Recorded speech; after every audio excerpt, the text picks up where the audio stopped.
Okay, I think I can start. It's okay with you. Thanks very much for being here.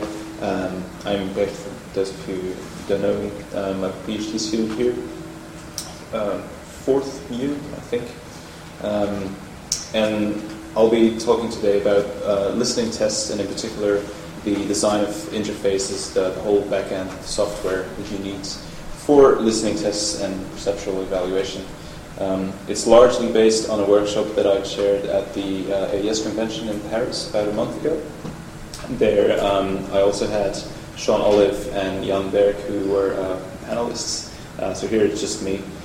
I'll be discussing a couple of design principles, and my hope is that the talk is suitable to those of you who have never done perceptual evaluation. But also interesting maybe for those who consider themselves experts in the domain and everything in between.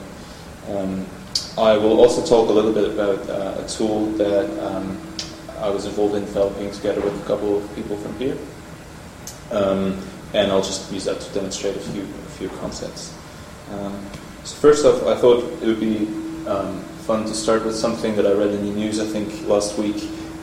There's a bug in fMRI software that has been found, and according to the paper of the people who noticed this flaw, this could actually mean that there's false positive rates of up to 70% in the most common fMRI software, meaning that over or about 40,000 studies that rely on this software might actually be wrong. And this is literally nothing to do with the rest of my talk, except that it shows that software and the tools that you use are actually quite important thing to consider, even if it's not the core of your research. And which is why I've also spent some time developing such tools and thinking about them. This in itself is nothing new, and also in the fMRI area, I suppose, there was an interesting paper about 6 years ago about a post-mortem Atlantic salmon, which is literally a dead fish that people put into a scanner. And then they played some music samples, I think, and saw how the brain reacted to this. This is obviously nonsense, but it shows that how false positive rates and flaws in statistics, but also in software, which incorporates statistics, can have very drastic consequences for research. And this is no different in subjective evaluation of audio. So back to listening tests. Who here has ever conducted a perceptual evaluation study with audio? Who has participated in a listening test, as I said? So everyone. That's great. That's precisely what I thought, and indeed there's I think no area of audio and music research where perceptual evaluation is not a thing. It's usually occurs at least in some of the papers of any specific topic within audio and music, including the design of audio codecs, but also loudspeakers and headphones, research into human perception of music or sound, the development of technical standards, and so on. Perceptual evaluation itself is also quite a complex topic, with some people focusing exactly on perceptual evaluation in itself. And it does include interface design, but also how to select subjects, train subjects, subjects being people who participate in perceptual evaluation tests. What kind of stimuli to use, so the audio files or the audio samples to use, the conditions of the listening environment and the playback system, how to exclude subjects and how to report this, and so on, research questions, and it goes on and on. Today, however, I'll focus just on the interface design, so meaning what the subject looks at when doing a perceptual evaluation experiments, but also the whole backend. So basically the software that you need to run an experiment like this, or indeed the hardware, but more about that a bit later. Very, very broadly speaking, the goals of perceptual evaluation are to get data that is accurate, obviously, reproducible in that if you ask the same person the same question next week, it would still give the same result, otherwise it's not very meaningful, and also representative, meaning that the subjects that you're testing should hopefully be representative of the more general population that you're interested in. The data that you get, you hopefully want to get these findings with high discrimination, meaning that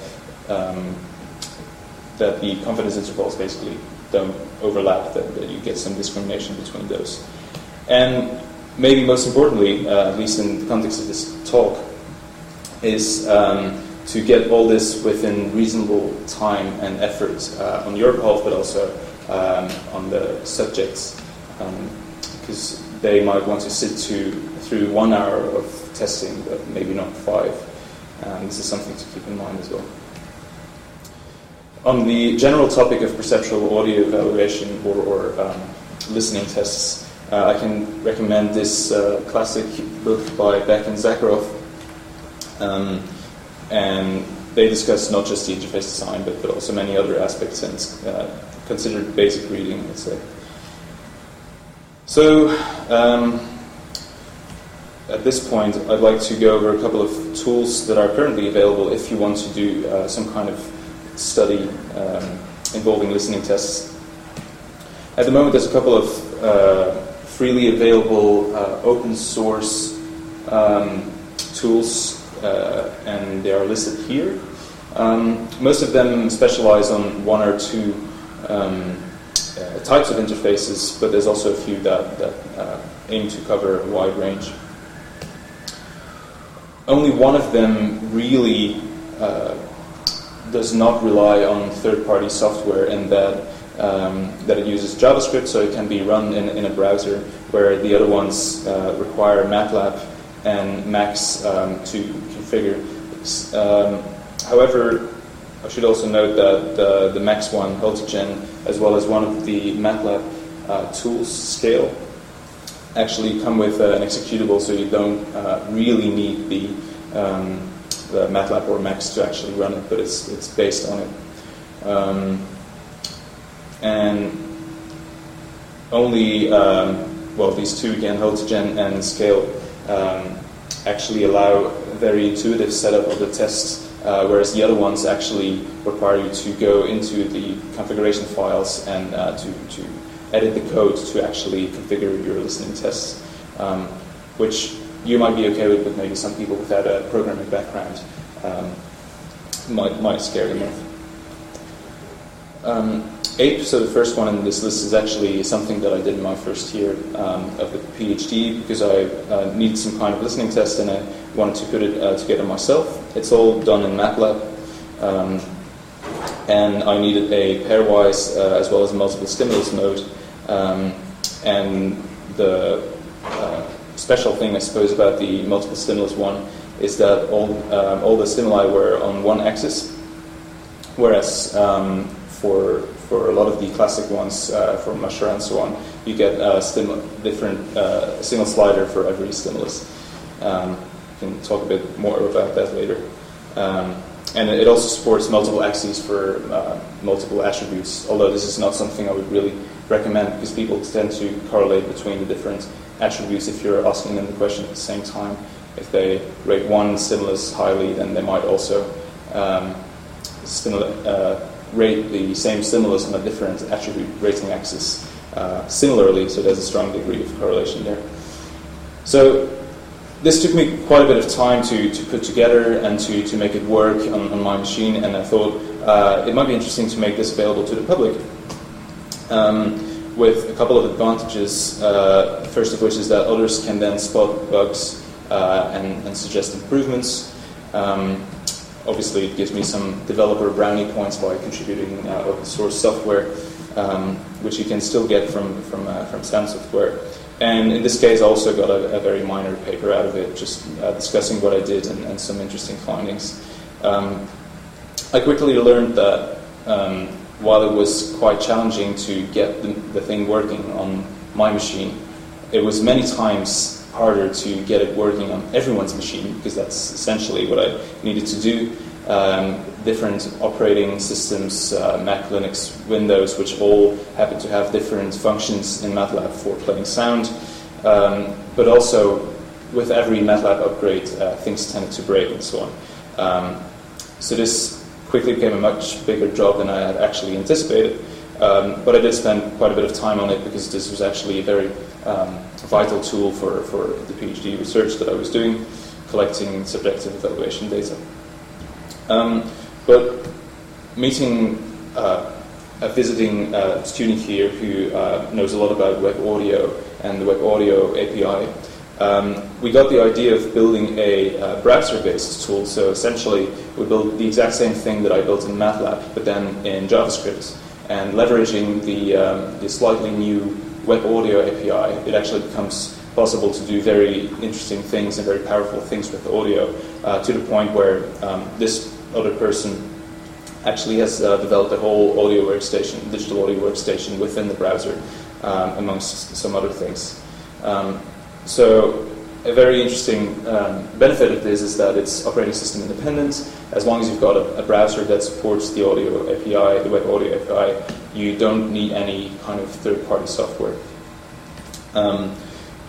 At first, we just had the same interfaces as in the MATLAB interface that I developed earlier. But at this point, we have a very wide range, including all the ones in the slide before that.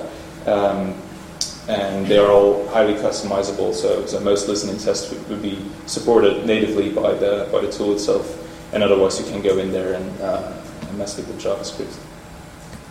Because it's browser-based, you're actually able to it's essentially a website, so that the interface is essentially a website that you can put on a web server. So it's possible to do remote tests, but equally you can also just run it on one machine, or maybe in a classroom of machines, and then collect it to a single server. It's quite easy to set up. Like the other two tools that I mentioned, you can set up a whole listening test from an HTML GUI, which I can actually show you right here, where you can just, it's pretty basic in terms of design, but it allows you to select all the options that you want, to add a page, and then within the page to add a survey question, to add different audio elements and so on. So it's quite basic and not very polished looking, but it allows you to very quickly set up a test. In fact, on the repository, I've got a video where I set up a test in literally 5 minutes, showing you that you can actually do a very basic test without any programming, without any tedious configuration files, which a lot of the other tests actually have. Because the configuration files in itself, as well as the results coming out of this, are XML, you can quite easily integrate this with other technologies, and we also export to JSON and CSV and so on. So it becomes quite compatible with other research tools you might use, be it MATLAB or Python or something like that. Even if you're not doing some advanced data processing afterwards, you can actually get the plots and box plots and confidence intervals and so on directly from the browser, so you can see the result immediately upon completing a test, for instance. And generally, it's just the aim, at least, is to have a very intuitive and very flexible tool that just works out of the box. So you can just download it, put it on a web server, or even run a Python script that creates a local web server, and you're done. One of the reasons I think why this tool is quite flexible and why it's come quite a long way in just 1 year is that the people contributing to it, so the people authoring it, but also then the people who pointed out some bugs and suggested some features, are also all coming from quite different backgrounds within audio and music, of course. With me looking mostly at perception of music production and production practices, and the other co-author looking at sound synthesis and so on. You get a lot of people requiring a lot of different interfaces and a lot of different functionality, which is, I think, the reason why we've grown quite quickly. So at this point, I'd like to go over a couple of design principles. You might be familiar with quite a few of them, but then hopefully I'll move on to maybe slightly less obvious ones. And then at the end, I'll cover a few open questions, meaning design considerations you might want to make, but for which I don't have an answer in terms of you should do this or you should do that, and experts don't seem to agree on this. So first of all, an easy one, double blind, I'm sure you're familiar with, maybe even from medical studies, but in audio music it's equally a thing, where if you consider a situation which we'll call no blind, where both the experimenter and the subject sees or knows what the different sources are, different stimuli that he is considering, that he is assessing. So for instance, a very visual example would be to have two speakers and the subject needs to say which he likes best. If you see the speakers and the experimenter and so on, obviously there's a lot of bias coming from, for instance, the speaker design, maybe some brand expectations and so on, and even you might even be influenced by the experimenter. So the straightforward solution to that is make sure that the subject actually doesn't see the origin of the sounds that he's assessing. Could be a blindfold, but more likely a acoustically transparent screen in front of the speaker. In this case, however, you might still get some bias from the experimenter who, through body language or through the tone of his voice and so on, might still, or other unconscious biases, might still influence the subject. So this is again a bias you need to avoid. So then it becomes quite complex, and you need to make a sort of system where the experimenter doesn't really interfere with the test, with the assessment. Here it's visualized by a random selection box selecting one speaker or the other, and nobody knows which is which. Of course, afterwards you need to find out which was which, because otherwise you're not learning much. But this is sort of the idea of double blind. I think that makes sense. And double blind is actually, this bias that I'm talking about is really a thing, because already about 20 years ago, Tula and Olive did this test exactly on loudspeakers and loudspeaker assessments. And I know the screen is very small, but I hope you can still see it. The first and the third cluster of bars are a situation where the subject was blind, so couldn't see which speaker was which of the four colored bars. And then in the second and the fourth one, you see that there's a huge preference for the first two speakers, which wasn't really there in the first case, because they were able to see the speakers and maybe some expectations or visual biases, just to show anecdotally that this is really a thing. For similar reasons, you might want to avoid getting any kind of influence, not only from the experimenter but also from other subjects taking the tests, meaning that you might want to take the test individually, so you're not getting this kind of bias from other people. This might seem quite obvious, but I've seen a couple of tests where different subjects were in the same room at the same time and so on. So there might be some biases there that you would do better to avoid as well. And then another classic one is the randomization, but again, this is something that is not always done. In some papers that I read. So this is again a bias that is due to the order of the presentation and or the labeling of the stimuli. So you might want to make sure that there's that the order is always the order of the playback or the order of the presentation on the screen, or even the numbering or the letters that you assign to the different samples are randomized. So, because otherwise you might have a situation where the same sample is always auditioned first, and then that might become sort of a reference, which might influence the experiment in that way. Similarly, we might want to randomize the different parts of the experiment if there is maybe one part which is a pairwise comparison, and then one part which is just lots of samples shown at the same time. Or even if there's different tests at different dates, then you might want to change the order of them for approximately 50% of the subjects if there's two groups. And if there's a lot of groups, you can make this truly random. If there's a lot of subjects, you can make this a truly random designation of the different stimuli. But if there's only, say, 10 participants, then you might want to make sure that the division is exactly equal, so you don't get 8 in one group and 2 in the other group, because of the random generator.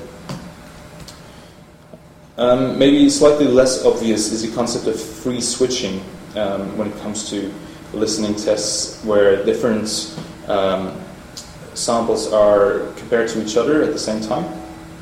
So you might, in the situation on the right, you might be tempted to just play a couple of samples, even if they're in random order, and then ask someone to take notes, for instance. But it's actually been shown that the subject perceives more delicate differences if you can really control the playback and the order of the playback, and maybe even go back to one sample and then compare it to the other. So in this way, you need to allow him or her to control the playback of the different samples and just switch between them.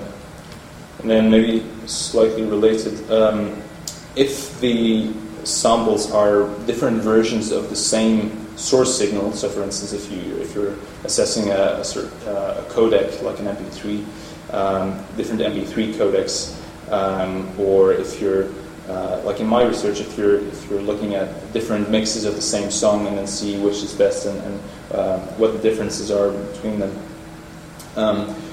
you are able to actually line them up so that if you switch from one to the other, the music or the source audio keeps playing while some quality that you want the subject to focus on actually changes. So I can show this right here as well. So this is actually a song from my, one of my tests, although I often have comment boxes below here as well. So this is the first case where you just play every sample from the start. It would sound like this. So you listen to this, and then going to the different sample starts the song from the beginning. So you have this huge bias in the first few seconds, but also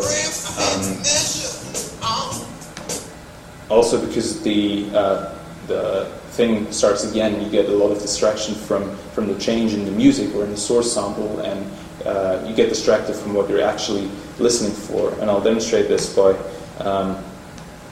going to the alternate case where the song just keeps playing, as it were.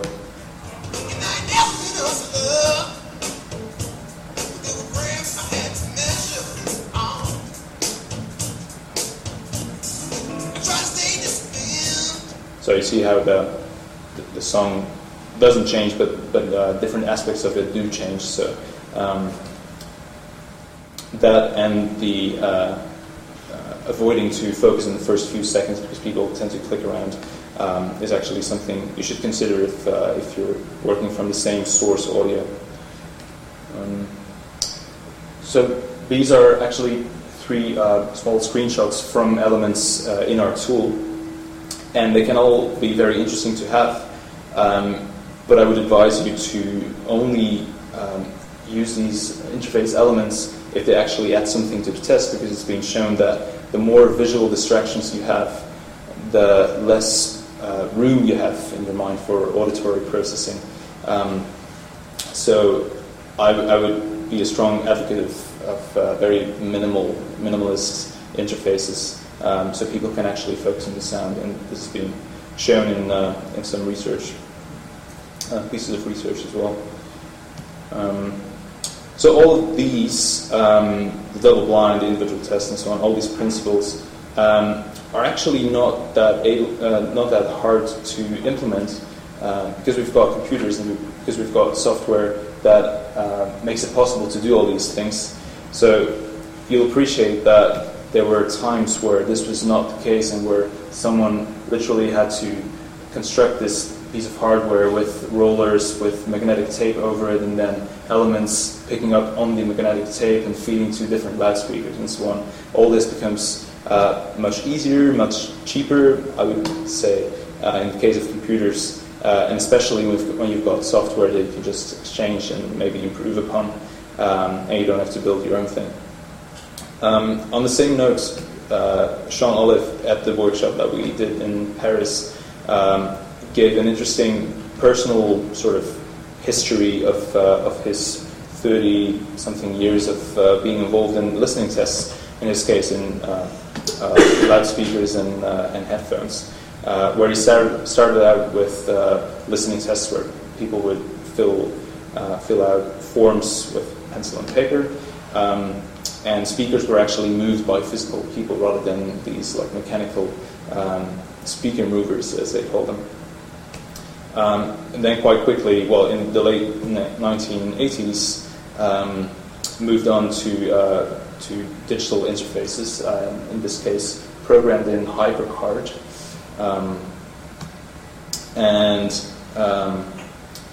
Then actually at some point mobile devices, as early as the early 2000s, but we're talking about the Pocket PC and your typical PDAs, were used not because they're better than computers, well, except they're smaller, but they were doing research in cars, so it's easy to have some kind of mobile device while people were sitting in a car, not driving, I think. And an interesting aspect here was that, as you can see, the screen is quite small and the resolution was actually very low, so you could only have one of these rating bars on there at the same time, whereas usually you would have different samples with each a rating bar, so you couldn't do that, and you had to switch between different samples and a different rating slider would appear. And then at this point, so this is at Harman, pretty major audio company, they've moved on to listening tests with an iPad, all going to a certain server, and they use a proprietary listening test system called the Harman Listening Test System, LTS. So another couple of recommendations, I guess, based on personal experience and or other papers that I wanted to give you. So first of all, it definitely pays off to do a pilot test and maybe even analysis of either yourself doing the test 10 times or of this pilot test to get a feel for what kind of data that you're going to be dealing with, but also to get some feedback on the interface and on the stimuli that you're using to spot errors and so on. It can definitely avoid a lot of problems later on. In terms of language, this is maybe not so obvious, and you might not think twice about using English, but I've actually allowed people, especially in different countries, universities in various countries, to use their native language and then ask someone, maybe the professor or the person I was working with, to translate these, because it would not limit their just not impose that kind of limit on what they wanted to say and what they wanted to convey through surveys or through comments, and even the interface. You might want to consider whether the words on the interface actually make sense if they're in English for someone who does not speak English, and this has been backed up by some research as well. In terms of, well, safety is maybe putting it a bit dramatic, but it is quite dramatic indeed if somebody just spend an hour doing a certain test and then the results are not safe, so they might be a bit upset about that if they find out, but also you yourself might be upset about that lost opportunity. So we deal with this very easily by just not allowing people to to close the window, but also because maybe the computer might shut down, or maybe somebody forgot a dentist appointment and they really have to go. There are intermediate session saves that allow you to just drag in the session that someone was doing at an earlier stage and just continue from there. So this is something you might want to consider as well if you make your own tool or if you use any of the above. Because it's not always so straightforward to get a lot of people to do your tests, and you might sometimes need more, it's often good, I think, to offer some sort of reward, and money is not always available for these things, but if the people are interested in the research, people might often want to hear about the results of this test and so on. And because we've got these in the browser results that you can show immediately upon completing the test, it might be interesting to show someone his or her results immediately after the test, or maybe all the results so far in the form of a box plot or something similar. Failing that, you can always offer candy. I certainly experienced that a few times. On a similar note, these kind of diagnostics, so the box plots we saw before, but also this sort of timeline which shows how the different samples were listened to in the red bits, and then moved around as well in terms of preference in this case, allows you to spot a lot of errors early, but also to see who actually put some effort in, and if maybe something went wrong, somebody didn't understand the assignment and so on. And it might just give you insights into designing better tests in this way. Also, it's just very interesting statistics to include in an experiment report. How long did a certain test take, and how much were certain samples moved around and so on. All data that you might not see visualized if you just have the end result of the test, whereas in this tool, we log all the movements during the test as well, so we get this sort of info. Another common element of most listening tests really is a questionnaire, a survey, to gather some information about the subjects that you have and get some background. And it might pay off to have this immediately before or after the test, because otherwise you might end up chasing that subject and maybe they're not available anymore. But also some of the questions might actually be relevant to the test, or it might be important that you get these responses right after the test, which is why we include these sort of survey questions and multiple choice and checkboxes and so on, before and after the test, but also before and after each page if maybe they reflect to a certain page.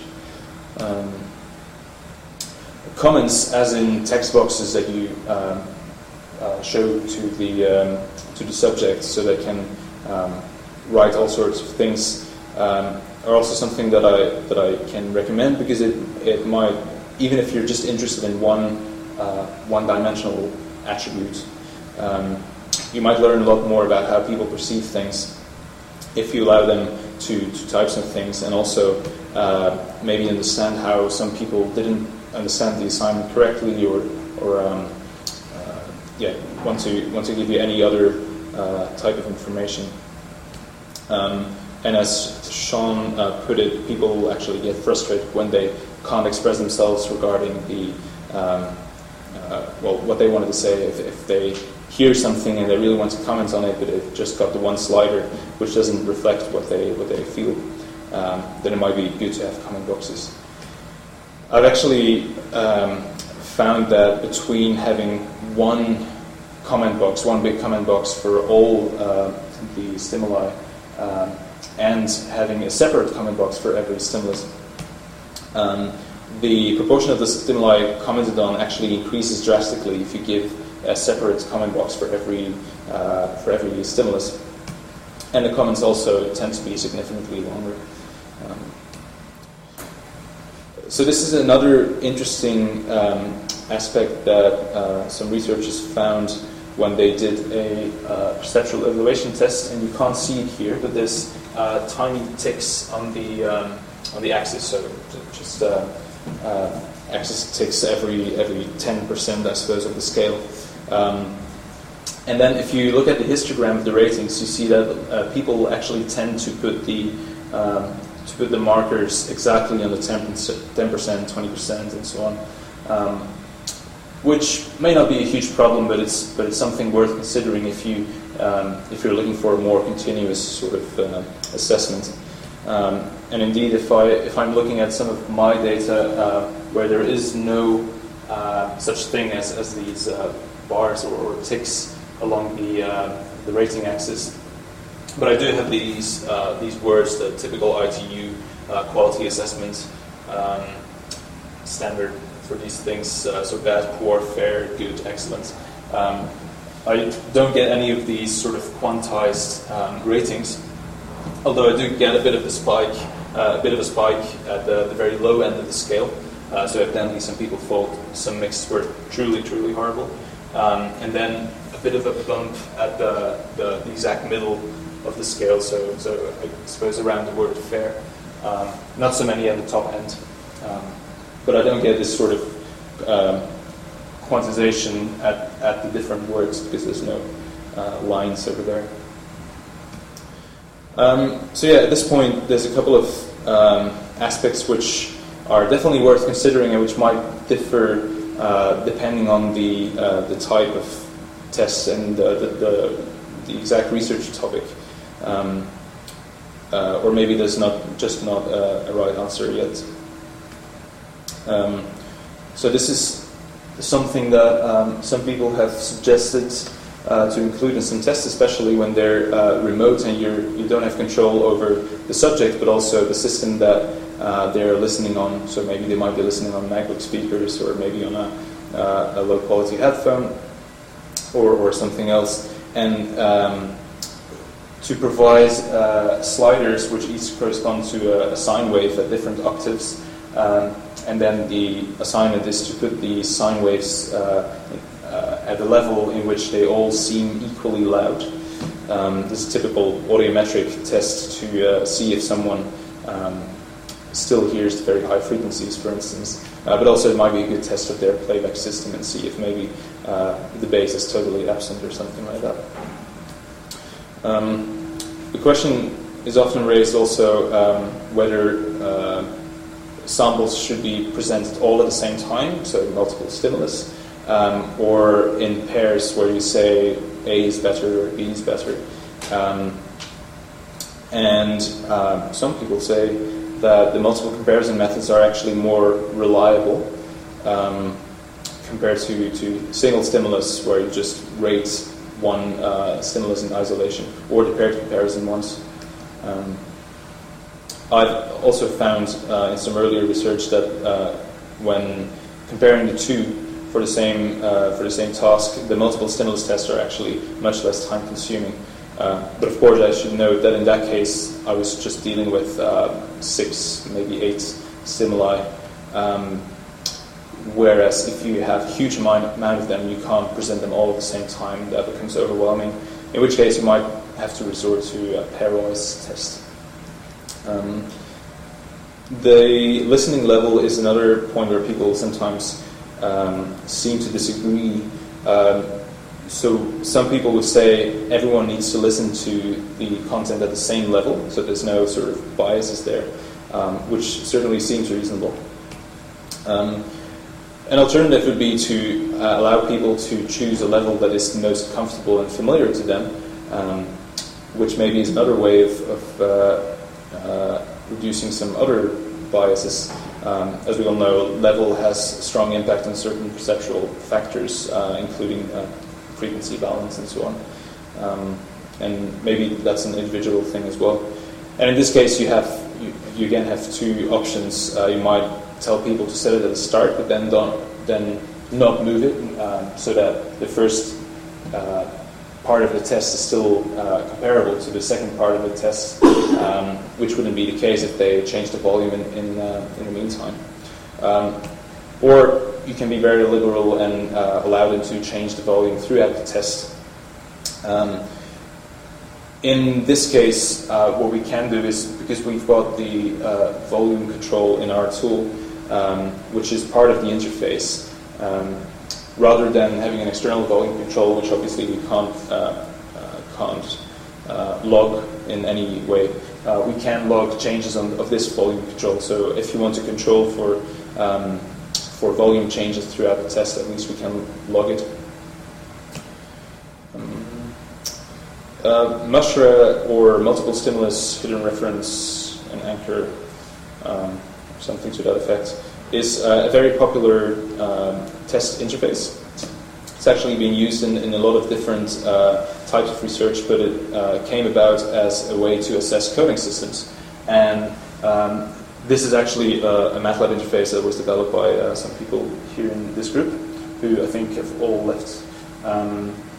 And the idea is that you've got a reference, which is the audio, which is not compressed in any way, and then maybe you've got a couple of like MP3 data compressed files. You've got the reference again, but it doesn't say which of the sliders represents the reference, and then you've got an anchor, or two even, where it's an obviously deteriorated version of the signal. So this is very interesting for audio quality research, but some claim that the Mushra is not really useful for any kind of research where there's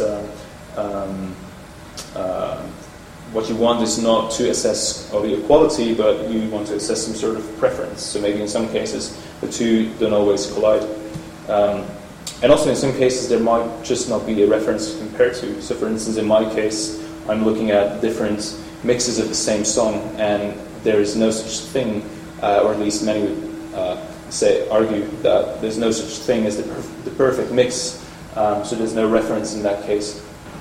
And even when we're using mixes of Grammy-winning engineers, these don't always come out on top, so it's you couldn't really say that those are the reference, because evidently some people prefer others. So in this case, Mushra might not be the way to go. In fact, if you would consider a Mushra test where there's no reference, every sound is sort of conditioned in isolation, whereas otherwise you listen to the reference and then you say, how much does sound A resemble the reference, and then you rate that in terms of bad, poor, fair, good, excellent. Whereas if you don't have this reference, you listen to sound A and you say, oh, this is pretty good, put it at 70%. You listen to sound B, you say, oh, this is also pretty good, also put it at 70%. So you don't get this sort of discrimination or pairwise, I guess, comparison among the samples that you offer. So another way of dealing with this is, so this is my early MATLAB version, and this is then the current JavaScript version.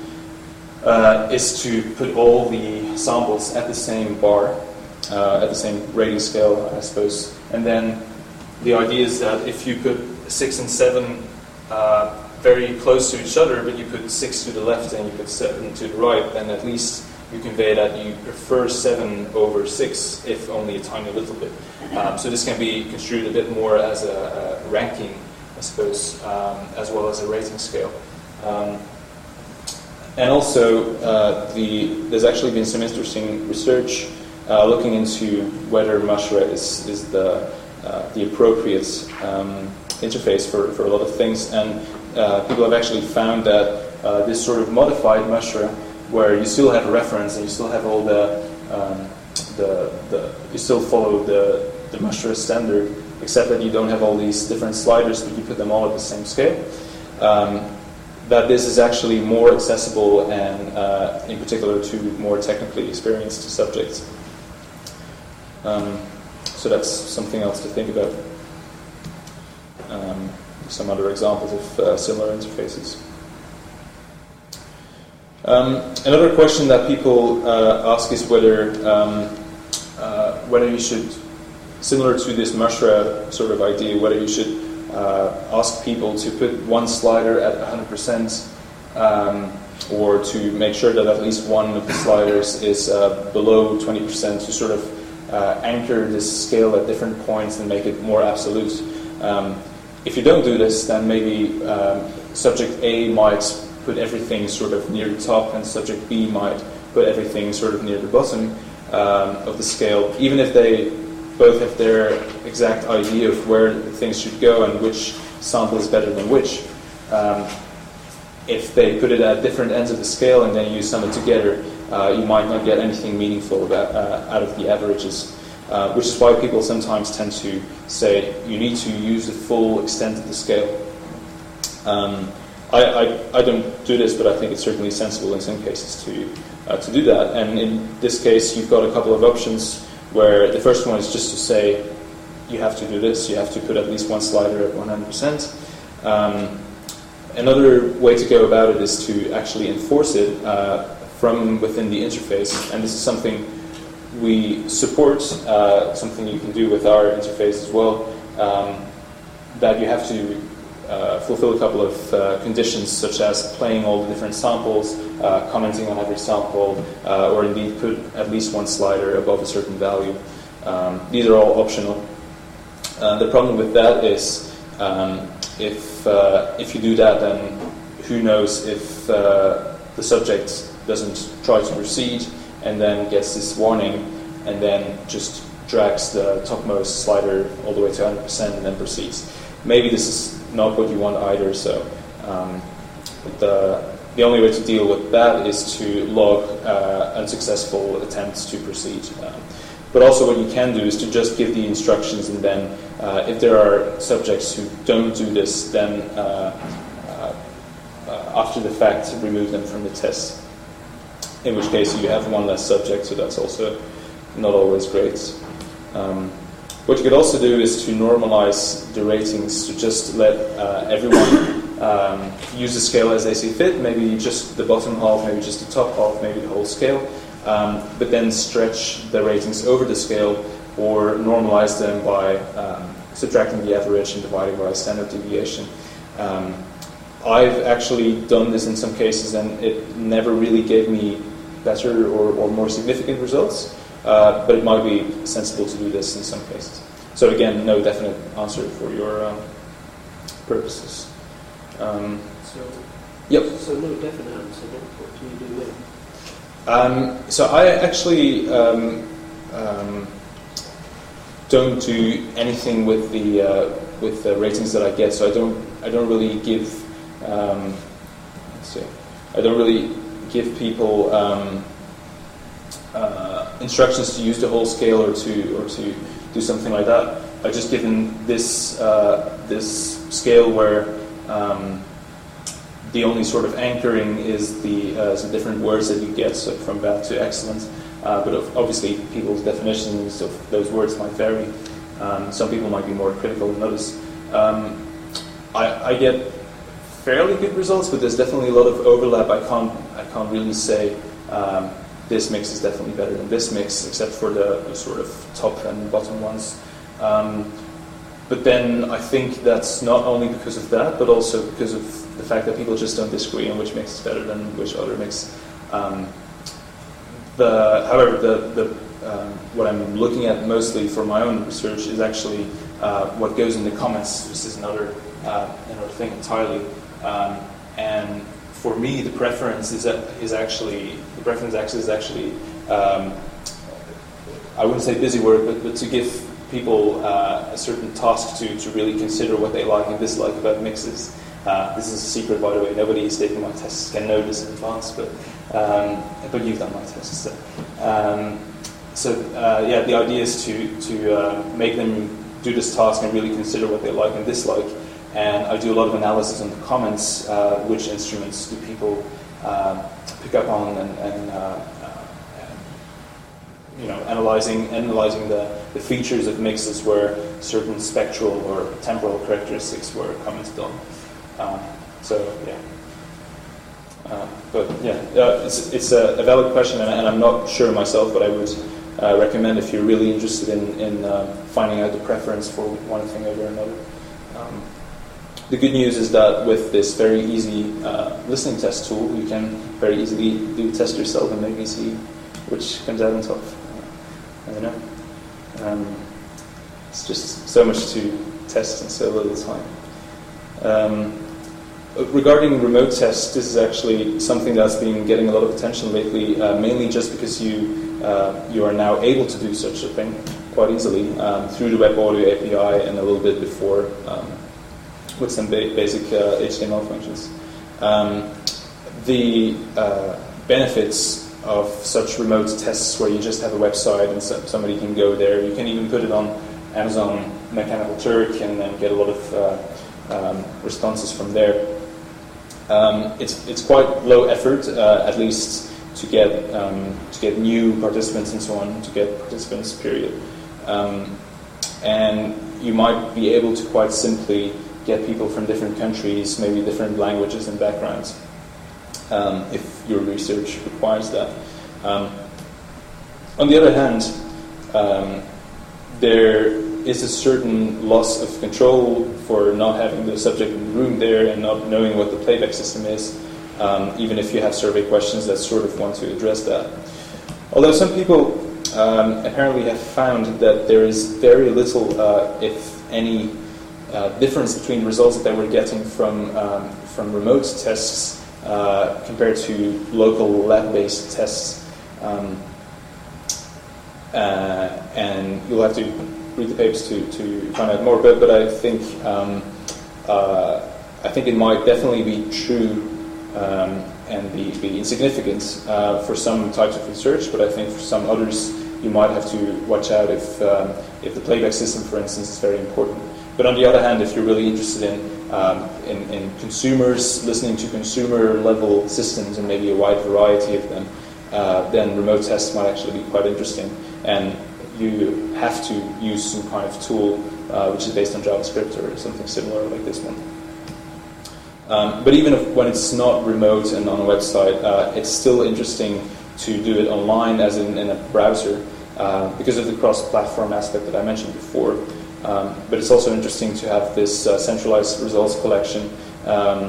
So you have people maybe in a classroom doing it at different places or different studios, and centralize and collect the results all at the same place. I've even done a couple of tests in different countries where I wasn't actually present, but people were there in their studios in the university, and I would get the results straight on my computer. There's no risk of losing the results by misplacing a USB drive or something like that.